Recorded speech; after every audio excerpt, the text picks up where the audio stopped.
All right, we are back. Good to see everyone. Welcome to another episode of The Liz Wheeler Show. I, of course, am your host, Liz Wheeler.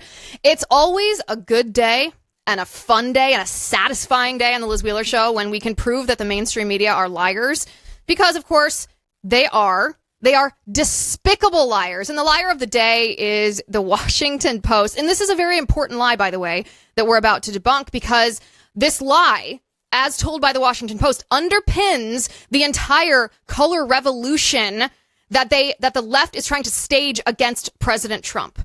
And it has been exposed as an utter falsehood. And this is the funny part. We're not the ones exposing it. This was not exposed by someone on the right or thanks to free speech on X. The entity that exposed the Washington Post as despicable propagandists for hateful resistance against President Trump, who you and I voted for as duly elected president, is the New York Times. That's right. The Washington Post and the New York Times are now at odds, and it is so beautiful. You just can't. I mean, please take a moment and revel in this with me. So the underpinning allegation of this color revolution attempt that the left is staging on President Trump is the allegation that he, as commander-in-chief of the United States military, because obviously he's the chief executive, the president of the United States, that also means he's the commander-in-chief of the military, that as commander-in-chief, he has been giving illegal orders. And that, I mean, we talked about the seditious six, Senator Mark Kelly and 5 other members of Congress who are warning active military service members to disobey orders from President Trump if they seem like they might be illegal, sowing mutiny in the ranks of our armed forces. Well, the underpinning allegation is that President Trump's Department of Defense gave orders to blow up narco-terrorist drug trafficking boats coming out of Venezuela, and that the order to blow up these boats was followed by a second order to kill the remaining survivors, and that second order was illegal. It violates the international laws of war. And so, to be very specific here, the Washington Post published an article several days ago in which they accused Secretary of War Pete Hegseth of giving the order for the second strike. Now, Pete Hegseth did give an order for the first strike. He said, destroy this boat from Venezuela, this narco-terrorist drug trafficking boat. But the Washington Post says that Pete Hegseth gave an order for a second strike and that the purpose of the second strike on that same boat was to kill 2 survivors, 2 men that were clinging to the wreckage of that boat. And of course, everyone else in the mainstream media and on the left went absolutely wild. There are even some Republicans, shame on them, and you might want to take note of their names because they believed this garbage from the Washington Post over asking, does the Washington Post have a track record of truth or are they known propagandists? Even some Republicans, like Senator Rand Paul, listen, he might be a good guy, but he believed the Washington Post over asking Trump, giving Trump the benefit of the doubt. So this was the report from the Washington Post, and I'm going to read it to you exactly. Defense Secretary Pete Hegseth gave a spoken directive, the Washington Post writes, according to 2 people with direct knowledge of the operation. The order was to kill everybody, one of them said. A missile screamed off the Trinidad coast, striking the vessel and igniting a blaze from bow to stern. For minutes, commanders watched the boat burning on a live drone feed. As the smoke cleared, they got a jolt. 2 survivors were clinging to the smoldering wreck. The Special Operations Commander overseeing the September 2 attack, the opening salvo in the Trump administration's war on suspected drug traffickers in the Western Hemisphere, ordered a second strike to comply with Hegseth's instructions. 2 people familiar with the matter said. The 2 men were blown apart in the water. Now, fast forward again. We don't have to be the ones to debunk the Washington Post's propagandizing and lying. The New York Times has done it. Can you even imagine what it must be like inside the Washington Post newsroom right now, understanding that the New York Times is debunking you? This is what the New York Times writes today. However, the New York Times, according to 5 U.S. officials who spoke separately to the New York Times and on the condition of anonymity to discuss a sensitive matter that is under investigation, Mr. Hegseth, ahead of the September 2nd attack, ordered a strike that would kill the people on the boat and destroy the vessel and its purported cargo of drugs. But each official said Mr. Hegseth's directive did not specifically address what should happen if a first missile turned out not to fully accomplish all of those things. And the official said his order was not a response to surveillance footage showing that at least 2 people on the boat survived the first blast. Admiral Bradley ordered the initial missile strike and then several follow-up strikes that killed the initial survivors and sank the disabled boat. As the operation unfolded, they said Mr. Hegseth did not give any further orders to him, end quote. So the original allegation from the Washington Post that Hegseth gave a direction personally to not just conduct a first strike, but a second strike in order to kill those wounded survivors, that it's just not true. It's a lie. The New York Times said actually Mr. Hegseth didn't give any order for a second strike. And the reason the second strike occurred was because the boat had not been thoroughly destroyed, which was part of the initial stated goal of the mission of the strike to begin with. So Washington Post wins liar of the day. They are just such propagandists. And the reason why is because the left, the resistance to President Trump, cannot tolerate the fact that neocons are no longer in charge of the Department of Defense, that these deep state swamp creatures, which, by the way, they still had embedded in the Department of Defense under the first Trump administration, are no longer the ones in charge. And when President Trump is beginning to engage with Venezuela and narco-terrorists around the world, the neocons are panicking. So we're going to bring a guest on, an expert in this area, because I have questions about President Trump's engagement with Venezuela. I want to know how these narco-terrorists work, how their operations are built. I want to understand who operates these boats. I want to understand the reasoning of the Trump administration. I have some questions about where this engagement with Venezuela came from. It seemed to kind of come out of the blue.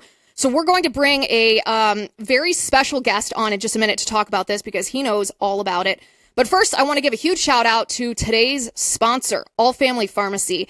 The Black Friday buy one, get one sale is here at All Family Pharmacy, and it is one of the most practical, common sense offers you will see this season. From November 24th through December 2nd, when you buy one ivermectin, hydroxychloroquine, or medbendazole, you receive another one free. Taking responsibility for your health is not political, or at least it's not supposed to be.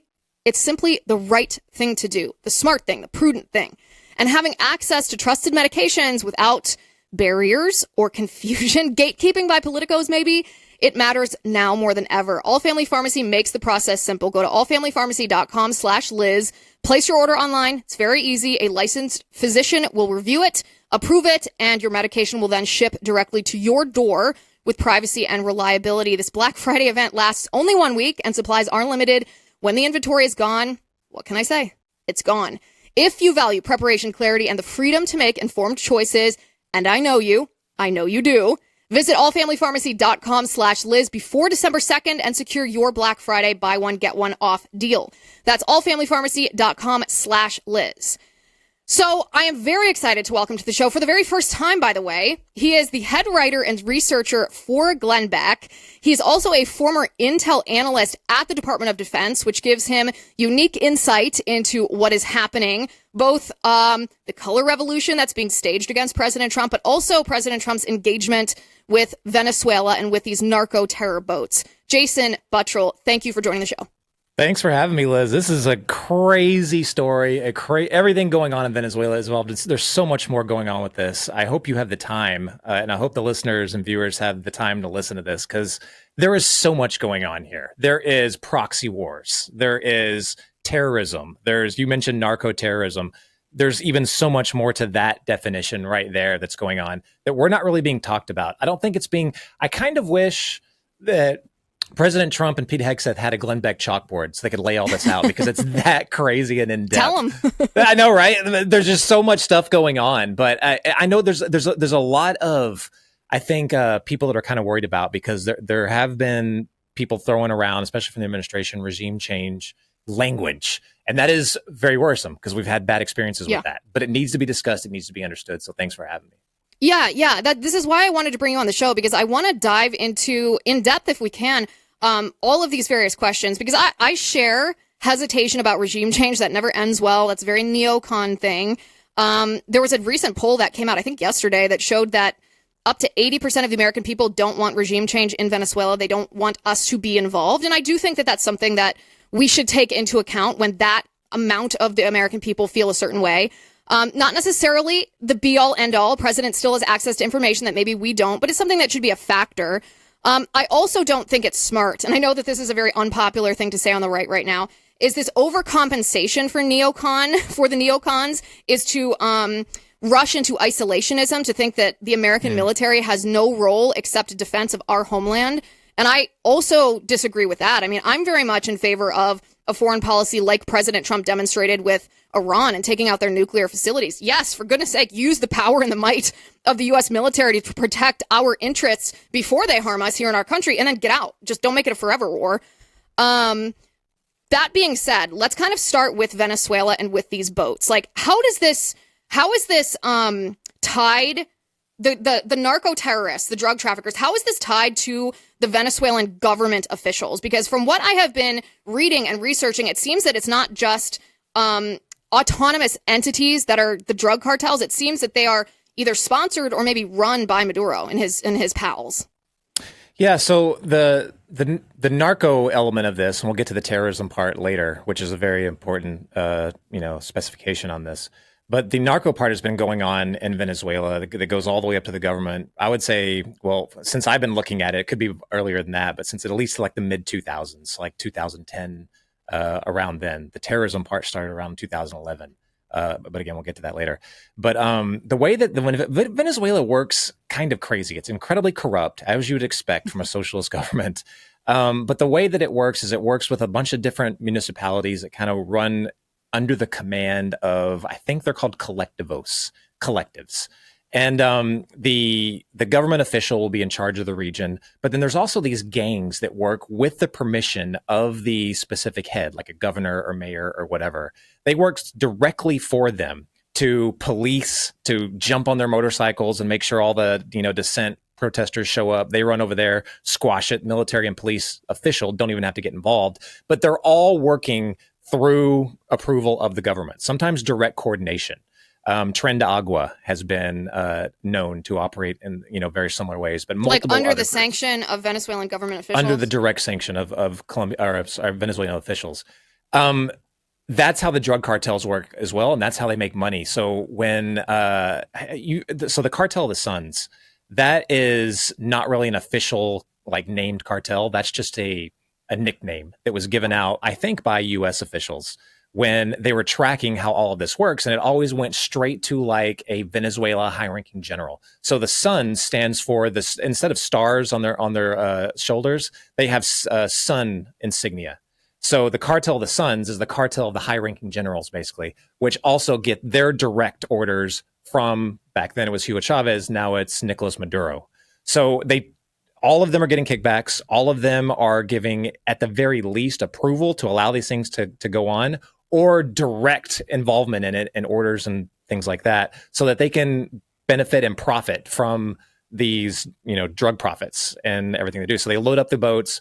I think the CIA has been operating there for a very long time.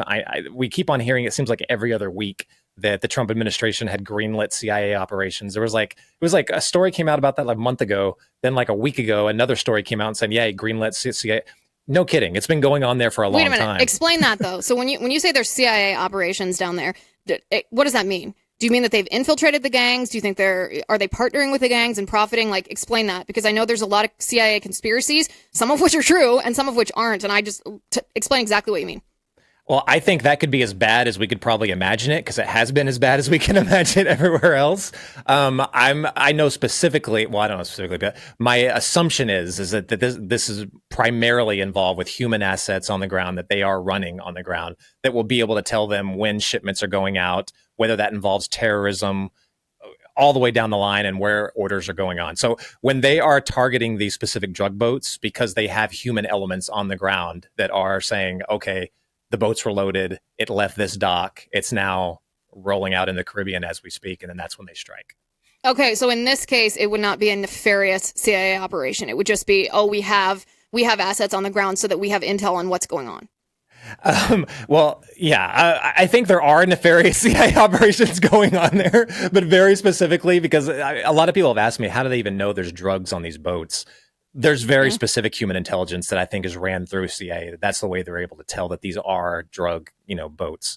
also could have terrorists. They haven't been telling us that as well, but I think that's involved along with it. But who knows? I feel like every 4 years there's some random coup attempt in Venezuela that gets squashed. Somehow mysteriously a few Americans end up getting caught up in it. Who knows what the CIA is doing in Venezuela? I'm sure it's been going on for a while. Essentially, it could be that the CIA is there not only to get intel, but to try to foment a color revolution, which is their specialty. Sure. Yeah, I would not doubt that at all. Yeah. No, I mean, that's what the CIA specializes in, right? That's why when we see this seditious six, it's like, well, they have intel backgrounds, they have CIA backgrounds. This is what they know, color revolutions. Mm-hmm. Yeah. Okay, so talk to me then about this engagement with these boats. I used the word before narco-terrorist, and you separated them. You said, let's talk narco, and then let's talk terrorism. So delineate that for me. Is there a difference in the groups, the narco-terrorists and the terrorists, or why separate the two? So they're calling them narco-terrorists, which I think because everything kind of facilitates and all the money kind of goes into one pot. And the Venezuelan government is involved in both narcotics. They're also involved in terrorism. I've seen a lot of people criticize me when I've said this before, like this sounds like another weapons of mass destruction, in Iraq type thing. And I get it. I get that criticism because we've been duped before. Let's not be duped again. But this has been known for a very, very, very long time. And it's actually been public. We just haven't really talked about it. And the media hasn't really been talk about it. Why? Because a lot of this began under their hero worship of Hugo Chavez. When he was coming in, you had people like Sean Penn going over and and bowing down and kissing the ring, and everyone just loved Hugo Chavez because it was going to be amazing. And then later people would be starving to death, over under their policies. They kind of seem to leave that out and forget about it. But under Hugo Chavez, in around 2011, Hugo Chavez brought in the craziest terrorists from all over the world. He called it the Secret Summit. If you can believe that. It was leaders from Hamas, Hezbollah, Palestinian Islamic Jihad, brought them all under one group there in I guess the presidential palace there in Venezuela, in Caracas. And they had a meeting about what? We're not too sure. But what we do know now is that Hezbollah gained a permanent foothold in Venezuela. There's actually an island. There's an island off the coast of Venezuela, which kind of brings a new meaning to Pirates of the Caribbean. These are the terrorists of the Caribbean. It's called Margarita Island, and they have training camps. We know exactly where they are. This is all congressional testimony, by the way. So you can read about this in congressional testimony, which is wild to me that the media hasn't picked this up. But they are training Hezbollah terrorists on this island inside Venezuela. And in some cases, they're sending them back to Iran to get further on training. They come back to Venezuela, and then they get shipped out into the rest of South America, and then eventually on to the United States, assuming probably. They are, in the true definition, terrorists, and they're all benefiting off this drug money in the same way it's worked out in Afghanistan, how the terrorists were benefiting off of drug money there. Same thing is happening in Venezuela. So I understand the hesitance when we talk about regime change. I don't like that either. There's so many ways regime change could go wrong, but there is a precedent for doing all of this, and the reason why they're doing it because there's an actual terrorist threat to the mainland. So the question is now, what do they do about it? So right now, the Trump administration is using I think there's a historical precedent why they're going the drug route. And it seems to be Panama. That's what it kind of seems like. The 89 case against Noriega, we had a U.S. indictment on Noriega. We now have a U.S. indictment on Maduro. Both indictments are shockingly similar, Liz. They talk about the narcotics trafficking, all that. It's very similar. The precedent is set up to do the same thing we did then with the invasion and deposing of Noriega. It's there. I think that's just a scare tactic, personally. I don't think they're going to go in and do that. I hope not. But the precedent is there to at least freak him out. But they do have it. Everyone knows that they're running Hezbollah terrorists out of Venezuela. They know that the drug problem is fueling all of that. And there's the proxy war element. Back in 1989 in Panama, it was Libya, it was Cuba, and at an extension, the Soviet Union. Today, there's the proxy war element of Russia, China.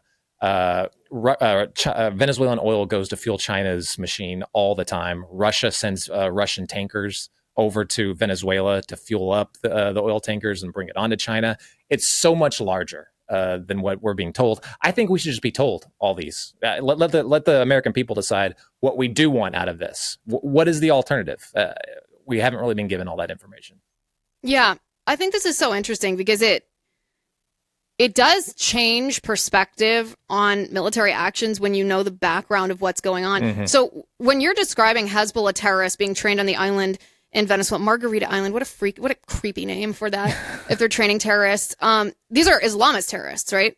Yes. Well, they're being trained by Islamic terrorists. So, actually, yeah, there are Islamic terrorists because they actually do have deputies that are on the ground. So, and what's crazy too, if you look up this testimony, which I can tweet out later, but when you look through the testimony, they've actually got the places inside Margarita Island where the lieutenants are living, where the training camps are. Like, all of this stuff is out there. So I don't know why they don't just publish it more. Like, just let everyone know what's going on. But yes, some of them are Islamic terrorists. Would you suspect that some of the terrorists who have been trained there are in the United States now? I don't think how you can doubt that. I don't see it. Many of our enemies know they cannot fight a conventional war with the United States. Maduro knows this. Every country in the world knows you cannot fight a conventional war with the United States at this point in time and win it. You just can't do it. So they look for non-conventional ways. I wonder if the Trump administration has intel, as you said, that hasn't been shared with us, and maybe it should be shared with us. I mean, I'm always in favor of transparency, although I understand that if you're running an operation, sometimes you can't tell your constituents because then the enemy also knows what you're doing and what you're basing your decisions on. But I wonder if they have intel that some of these terrorists are here, and that's their impetus to say, like, okay, this is the moment that we act, and we go after the boats as a signal to try to prevent a larger escalation. Is that a plausible strategy in your mind? The crazy thing is I think that's very plausible. And I think that's probably been our reality for a long time. I remember this was during the Biden administration when FBI Director Wray said that the warning lights have never been stronger for a major terror attack right now.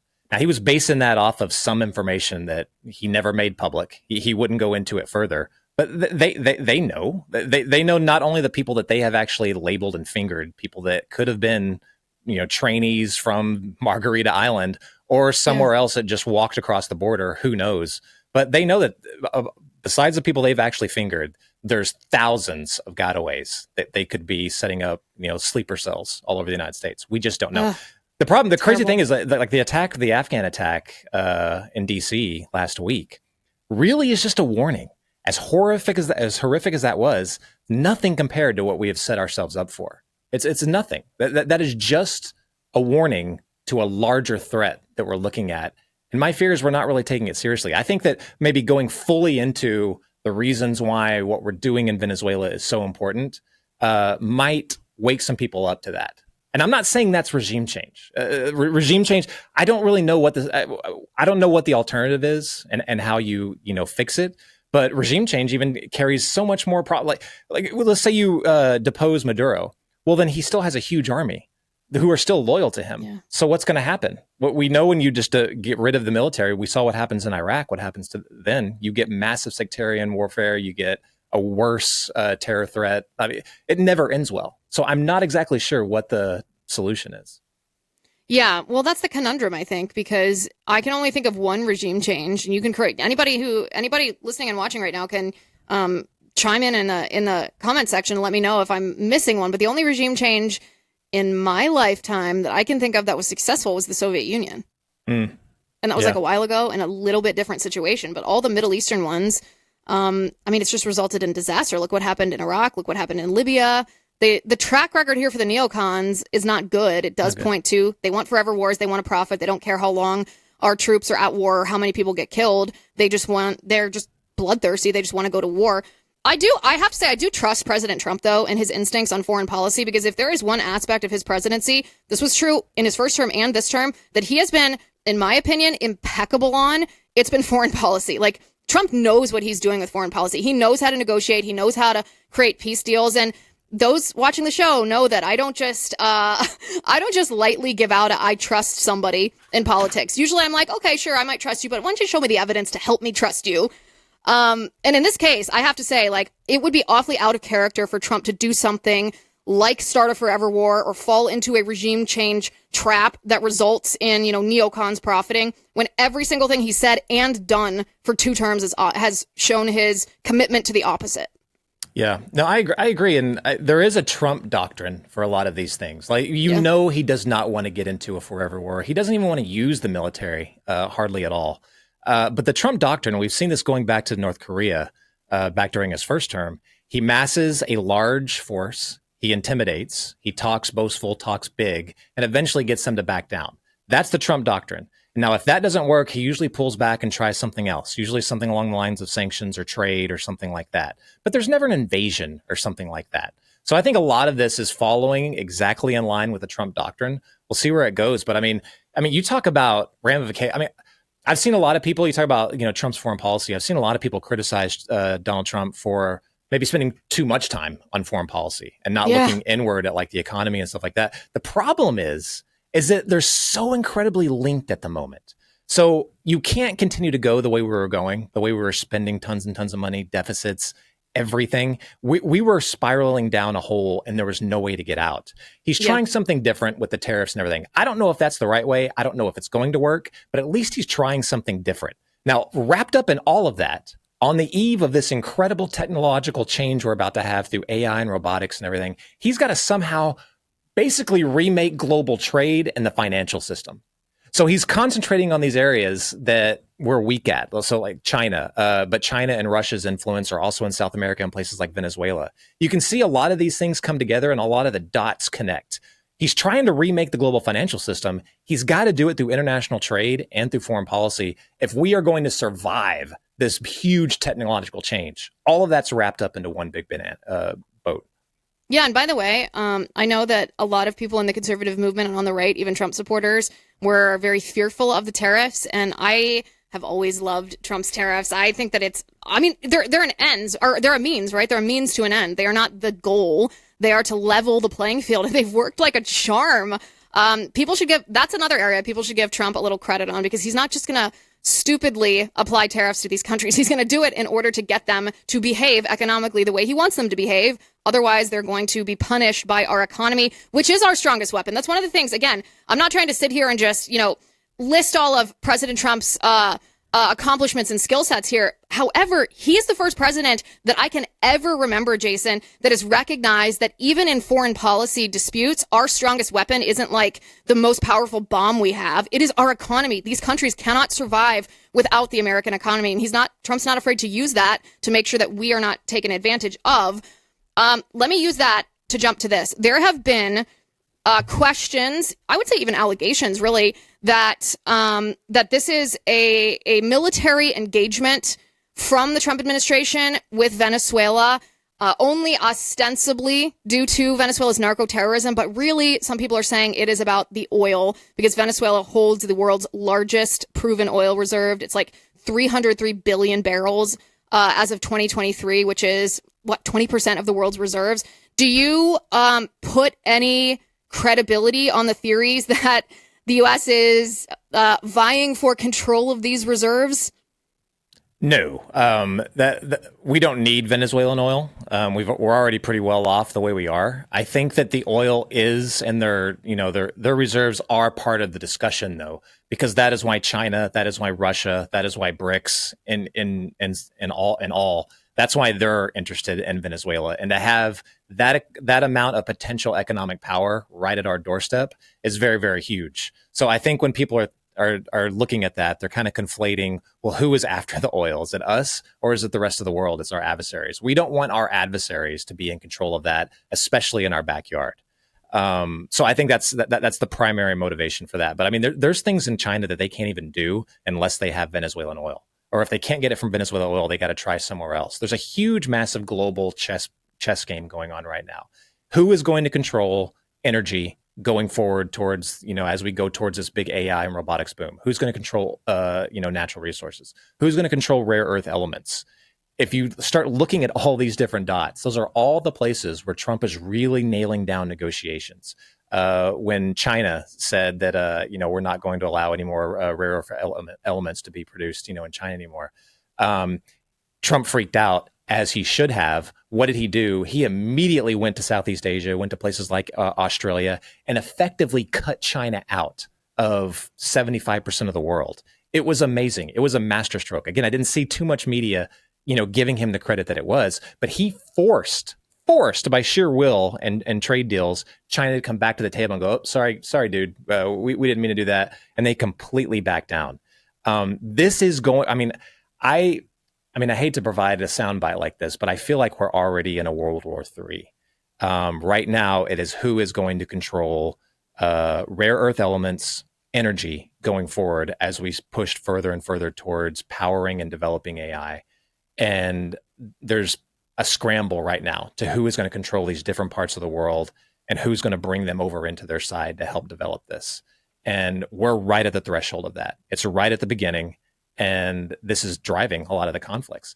I would just like a little more transparency on the full ins and outs of why we are doing the things that we're doing. I don't think Venezuela is all about narcotics, coke being delivered on a boat and pushed out, over to the rest of South America and the United States. It's not just about that. So much more involved. You have Iran, terrorists, you have Russia, you have China, rare earth elements, you have oil. All of these things are going into it.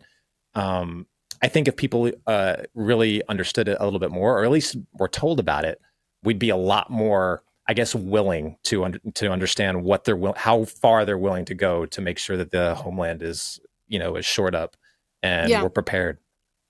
Well, the infuriating part to me is when the media and talking heads, and this is true not just on the left, by the way, this is some talking heads on the right as well, like the isolationist right,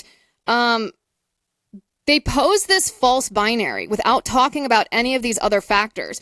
Like, for example, the oil. If you mention Venezuelan oil, 20% of the world oil reserves, maybe Trump wants that, they're saying, but they never say what you just said, which is, well, it's not that he's trying to get it for himself. It's that he's trying to prevent a hostile foreign country, China, who has said they want to overthrow us as the world superpower from getting that oil because that would be detrimental to that power struggle between China and the United States. That's two different things to try to make sure that your enemy doesn't get a weapon that could hurt you versus trying to conquer a nation or occupy a nation or invade a nation because you yourself want to, want to bring home that booty. That's two very different things. And I feel frustrated sometimes because I think the nuance of these things, people are completely ignorant of what goes on behind the scenes. And part of that, as you said, might fall on the Trump administration. They should maybe tell us more. But part of it, too, is that people just want to argue in, 140 characters. They don't want to know the depth of what's really going on.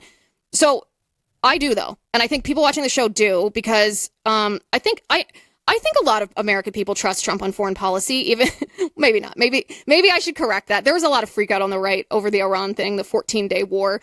We were told we were going to go into World War III. And that didn't happen. So maybe they should learn their lesson, but they haven't quite yet.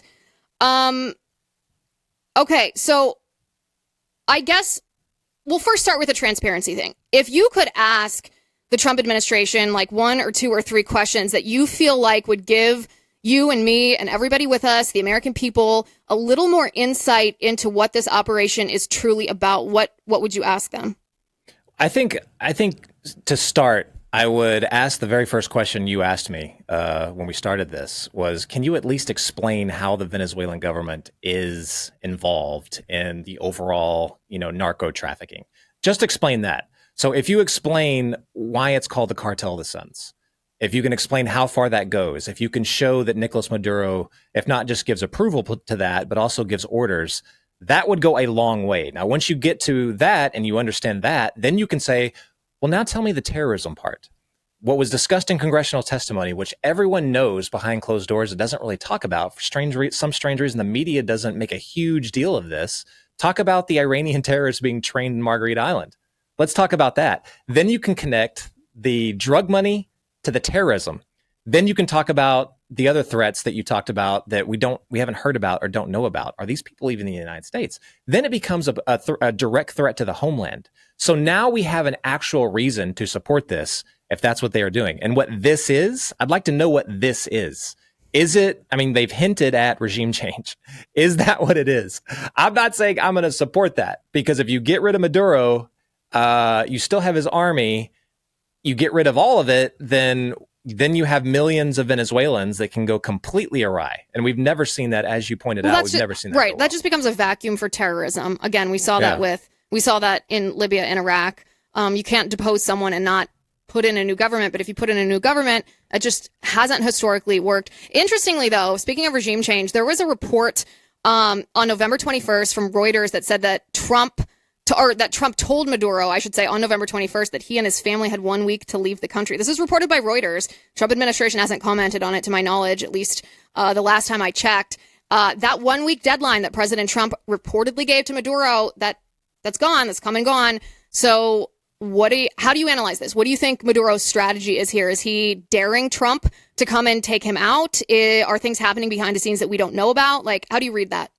So the interesting thing to me on this is that Maduro is actually willing to listen to these things. And it sounds like it's been going on for weeks, if not months. So he's actually talking to them about stepping down. I think the reported deal was that he would agree to step down at a certain point of time, but he would remain in control of the military or something weird like that. And then we're like, okay, that's what I think of when I think of stepping down. You're right. I'm keeping all my guys with guns, but I'll totally step down. We'll go to Fiji or something. But yeah, the interesting thing to me is he's actually talking about it. So if he's not willing to, or if he doesn't see that his back is completely against the wall, he's not even going to talk about it. But clearly he sees that his back is against the wall, so they are negotiating. The interesting thing about, the whole thing within Venezuela, and again, I go back to 1989, the precedent in Panama. In Panama, back in 89, they actually had an election. There was a person that was elected, not Noriega, but Noriega nullified the result. So they already had a regime that could step in and take over. Well, the same things happen in Venezuela. I mean, the correlation here and the comparisons are just so insane. But they already have someone that has just been elected, was a few years ago. Yeah. They have a regime that supposedly has a vast amount of popularity and support within the country. And I think 75% of South America already, supports that regime. So there is a regime ready to step in and take command. The question is, would that work? I don't know. Yeah. It could, like we pointed out, it could go awry. I don't know. But there is precedent for all of this to happen. If you're leery on this, the scary part is it kind of looks like it's moving in that direction. I just don't think ground forces, anything like that would ever play out. I think it's just going to be a pressure campaign. Okay, now circle this back and connect this to the boats again, because there are some people, especially on X, who are saying, you guys are so stupid. When you think of narco-terrorists, you're thinking fentanyl, but Venezuela imports cocaine to the United States, not fentanyl. You're really stupid if you think that these boats are full of fentanyl. If it is true that this is cocaine is different than fentanyl, right? Like fentanyl obviously is significantly more deadly to the American people. We have the statistics of how many people die of drug overdoses, and fentanyl vastly outweighs cocaine, of course. Why the boats? I think that if it was Mexico, it would be tunnels. If it's Venezuela, the only way they're going to be able to get this in is through the boats. So, But do you actually think it's about the drugs on the boats, or is this just part of a larger thing? Like, hey, we're going to make a show on the international stage. We're going to use our military might to blow up your boats as a warning sign to you of what we're willing to do. Or do they have knowledge that there are terrorists on these boats? I think it could be a little bit of both. I think that yes, I think they do have knowledge that. I don't think, because ultimately a lot of this drug money is going to fund terrorism. I think that that's how you get the narco-terrorism thing in there, and that designation is very, very specific, because basically what the Trump administration has done is, has labeled them enemy combatants. So every time they jump into these boats and they're out there, they are enemy combatants as per the designation. But I also think, it's a very, very symbolic. I don't know if symbolic is the word, demonstration. It's a very big demonstration of American power. And, Maduro knows this. They would know that they would have no shot at, if this ever would get to the point to where, let's say Panama, I keep going back to Panama, but Panama ended up calling that bluff and actually shooting and killing an American Marine. And that was the final straw. So I know Maduro knows history as well, or I hope he does. But if he's willing to push this further, mass troops take a shot, that was the last straw that the United States saw and then invaded and deposed. So I think that they're crafting like a theatrical scene very, very well. They have the precedent of this happening before. It's in the history books. It was successful. It can happen again. The exact same indictments, Noriega, Maduro, are there. Now it's up to him. How far do you want to let this go? The choice is his, and that's kind of, I guess, the master stroke that the Trump administration has put here. And I think that wasn't it just leaked, I think, a couple of days ago that the U.S. military has already slotted in this entire military buildup to be there until 2028. So that's a long time for that to sit in Maduro's mind and for him to think about. So we'll see. Yeah, I mean, it's basically saying don't let the clock run out because we're willing to stand here for as long as you're going to want to do a standoff here. 2 days ago on Sunday, Trump did confirm that he spoke to Maduro on the phone, but he did not provide any details of that phone call. Although we think that Trump refused some requests from the Maduro regime. Again, not exactly sure what those requests were. Do you think that the color revolution that is quite obviously being staged, we've been talking about this on the show all week this week and part of last week, do you think the color revolution from the seditious six, Senator Mark Kelly and these, Senator Slotkin and these other members of Congress with an intel background, I mean, you were an intel analyst at the Department of Defense, now the Department of War. Are these people, these senators and members of Congress, are they in the know more than we are about what's really going on between Trump and Venezuela? And is that why they are trying to sabotage Trump? Or are they just using this confusion and kind of the lack of communication between the Trump administration and us? We don't know. It's kind of vague. What's going on? Or are they just using that to try to take out Trump? I think they're using it to try to take out Trump. I think they're just looking for their next big impeachment, rallying cry. This is, as you masterfully pointed out earlier, was just completely nullified via the New York Times, which I never would have thought I would hear that ever. But I think they're looking for anything at this point. But I also think that they are so pissed off that within the Department of War, within the military, they do not have the people that they used to have handpicked in certain areas. They don't have a General Milley there that is willing to go against the president's orders. They lost the election. President Trump was there, but they had Mark Milley, right? And Mark Milley was willing to make calls to China, to his counterpart, behind his president's back. They don't have a guy like that. And by the way, where were they? Where were all these senators and people just shouting from the rooftops? Where were you when that was happening? Actually, Senator Mark Kelly, by the way, defended General Milley when General Milley called China. Of course. He literally is on record defending Milley for saying, China, I'll tip you off if our president's going to attack you.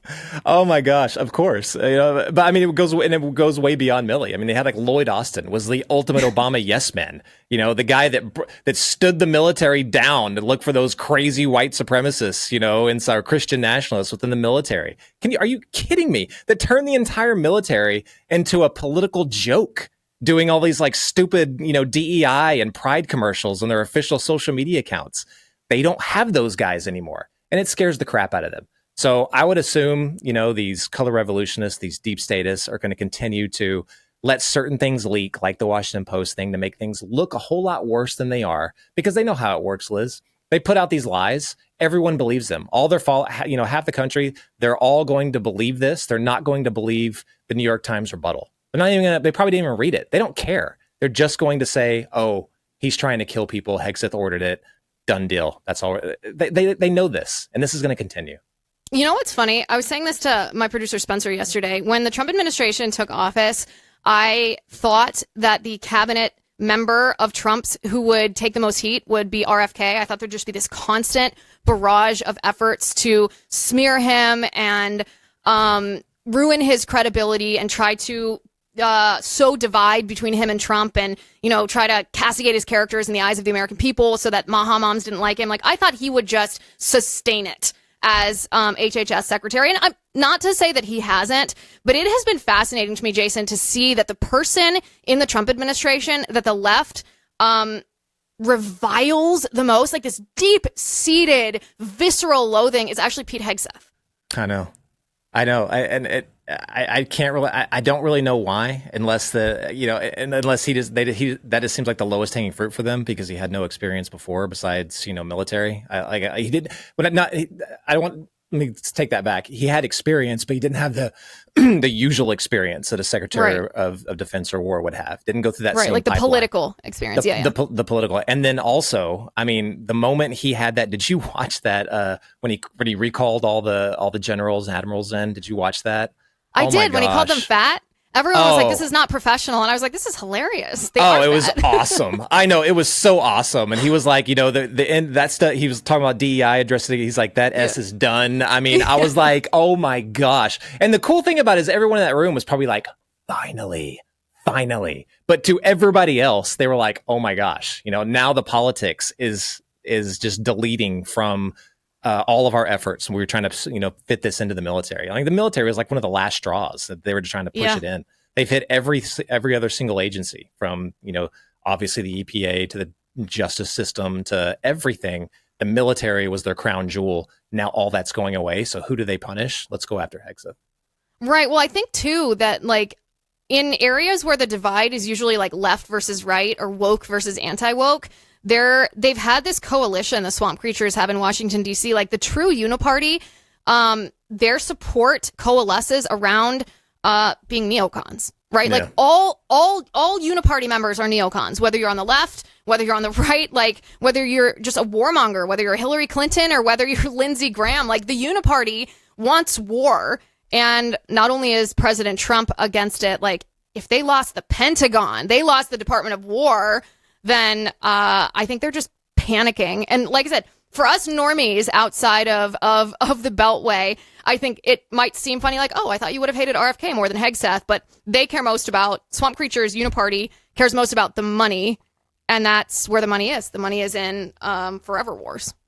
Absolutely, that's where it's at. Yeah, I mean, we did I can't remember what the actual number was, but we were thinking we tallied up the amount of anti-tank missiles and other munitions that the Biden administration was sending to Ukraine, and per missile, it was like I can't remember, it was like $1.3 million per missile or something like that. And they were talking about how many times they order a batch of like 200. And it was just going nonstop. It must, I mean, to people that are getting paid or lobbied by some of these defense contractors, people like all the neocons, all the people in the Senate and Congress, people that are getting tons and tons of money from them. It's a huge business. It's so crazy. Like it's like clockwork, Liz. You end a war in Afghanistan, 20 years of war. You would think they'd be like, well, we're not doing that crap again. It was just like lay low for a while. Nope, let's go to Ukraine. Immediately they'll go to somewhere else. They don't care. They'll just go. I think that perspective is the perspective of like you and me, the American people who saw this, people who served in the military or who had family and friends in the military. I think the perspective of the war hawks is as soon as the war in Afghanistan concluded after 20 years, they just like opened their chest and saw all their gold coins and were like, we got to do this again. We need more. Absolutely. Yep. And that's what's happening here. Okay. So moving forward, what's your prediction? Like, what are we going to see happen next? What would give us, or what could we observe, even if we don't get answers from the Trump administration, which I hope we will. I mean, those involved who are watching today, like understand that these requests from us, these questions are in good faith. Like I said, I personally, and you don't have to feel the same way, but I trust President Trump on foreign policy. I think he's done an excellent job. I like the Trump doctrine. I share the Trump doctrine. I give him an A+++, highest rating you could get for foreign policy. But I have questions about this too. We want to know what's going on. And we would love some communication from the president about even the more complex or convoluted aspects of this, what this is really about. But absent that, for the moment, what could we observe in the days and weeks that would give us indication of like, oh yeah, see, now you can tell what's happening? Yeah. Well, I think in terms of the proxy war element that's going on in Venezuela. So take a look at what Russia is doing with Venezuela. Russia can't do much. I think in 2018, before the Ukraine war, they actually sent some subs over because the last time the Trump administration was talking, tough with Maduro.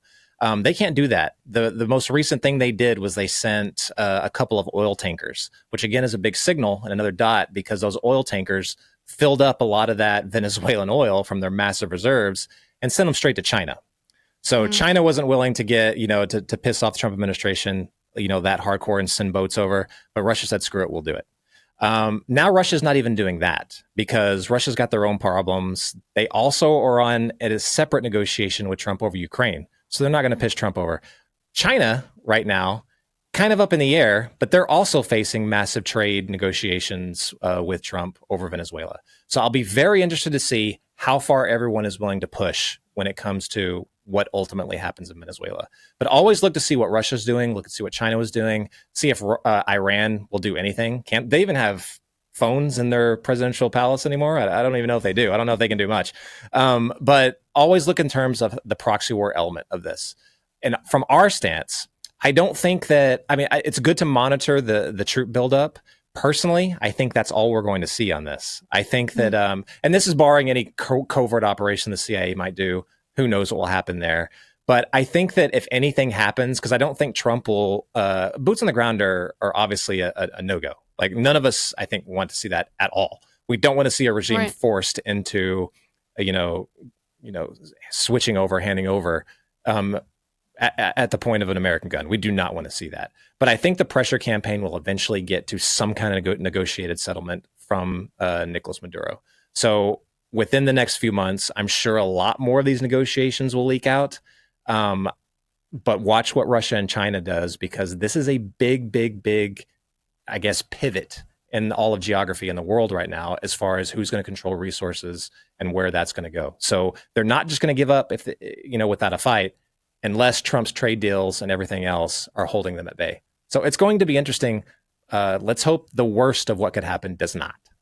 Do you think we're going to see more of the boat stuff, more boats being blown up? Absolutely. Yeah, I think that continues, because there's got to be some show of force, and they've legalized that in a way that I think they can continue to do it. So I think that will continue to happen. And again, that's just the more troops that he has present, the more of a demonstration to show them that, hey, we mean business. We're not really going away. Will help to put a little more heat under Maduro's collar. Yeah, and I think, by the way, for the color revolution folks on the left who are trying to use the military action against these Venezuelan narco-terrorist boats as a cudgel to get President Trump out of office, I mean, it's basically dead. They're going to keep trying. They're not going to shut up. But when the New York Times comes out and contradicts your chosen narrative, this like linchpin of your accusation against President Trump, like you don't have legs to stand on anymore. Like you can run a congressional. I think Congress is investigating it now, which is stupid to me. Like there's so many ways that the deep state was weaponized against us, the American people. Like, for goodness sake, investigate that. Don't investigate a lie from the Washington Post, especially when the New York Times has debunked it. But I don't think that the resistance is going to be successful in this instance, because we, the American people, are also aware of how the left runs these resistance ops against Trump. We catch it before it's come to fruition, before it's like too late, before the American people before it's been ingrained into their mind, all these lies. And I think this is one of the first examples, actually, of a very big, high-level plot against Trump, using this blowing up the boat and these false allegations from the Washington Post that, like, the left intended this to be maybe even their, like, pivotal argument for an impeachment of Trump if they won the House, or if they win the House next year. And I don't think anybody's even going to be talking about this then. I don't either. And I'm kind of disappointed. I mean, the first term, they had so much bigger, imaginations. They had false, transcripts from phone calls and, stuff like that. I mean, they can do a little better than that, can't they? I don't want to say that. Mark Kelly's the best you got. Yeah, right. Super pathetic and sad. He's the best you can get. All right, Jason, this was so informative. I really appreciate you coming on the show.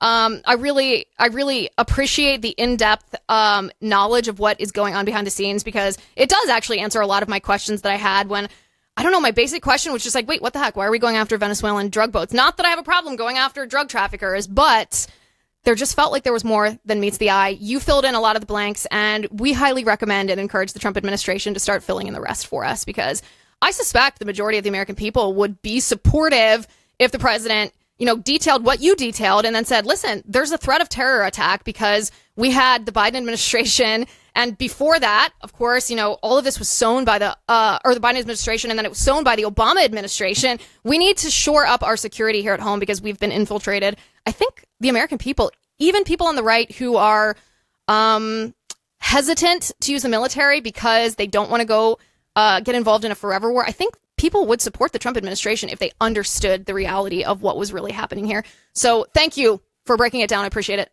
You bet. All right, guys. You need to know what's in your tea. I'm a huge fan, huge tea drinker here. Kindred Harvest is my chosen brand, because most tea comes from China, and the Chinese tea industry, you shouldn't trust them. They've flooded America with products contaminated by microplastics and heavy metals. They do not care about your health. You think you're drinking tea because it's healthy. Well, maybe you're drinking all this garbage, this contaminated garbage. All China cares about is your wallet. Kindred Harvest is the American answer. Third-party tested, lab tested, zero microplastics, zero heavy metals. They have all kinds of different tea. Morning energy tea, evening herbal. It's clean tea. Your entire family can enjoy it. I personally like the immunity tea the best. I think it's delicious. My husband likes the sleepy time tea. He also likes the green tea. Stop trusting China with your family's health. Choose American quality instead. Choose Kindred Harvest. Go to kindredharvest.co and use code Liz for 20% off. That's kindredharvest.co, code Liz for 20% off. All right, guys, I know I said yesterday on the show that we were going to talk about the FDA's internal memo about the COVID vaccine and its impact on children, and we didn't talk about that on the show today, even though I said we were going to, because Jason was just too interesting. I wanted to really pick his brain on what was going on here. So we will still cover the FDA's internal memo about the COVID vaccine and its impact on children, but that's not going to be on today's show. That will be on tomorrow's show. We're bumping it once again, but don't worry, we're going to cover it because it's a very, very important topic. Make sure you're subscribed to the show so that you don't miss that tomorrow. YouTube.com/Liz Wheeler, X.com/Liz_Wheeler, and on Spotify, we are The Liz Wheeler Show. By the way, the part about the FDA is probably not going to be on YouTube, so if you pick a platform to subscribe today, you should probably pick X or you should probably pick Spotify, because that segment we will not be able to put on YouTube for reasons that are quite obvious to us all. Thank you for watching today. Thank you for listening. I'm Liz Wheeler. This is The Liz Wheeler Show.